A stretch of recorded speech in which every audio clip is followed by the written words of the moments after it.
Деятельность волонтеров достаточно распространена в развитых странах мира. Там сейчас всячески помогают и бизнесу, и рядовым жителям. В США каждому гражданину решили выплатить по $1200.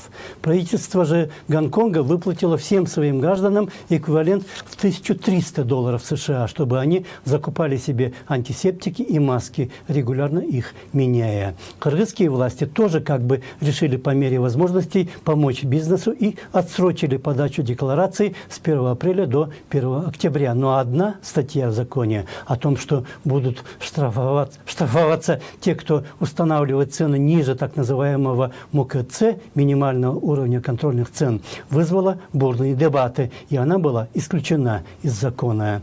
Депутат же Эрскельди Момбеков возмутился тем, что вообще такие законы в такое время рассматриваются.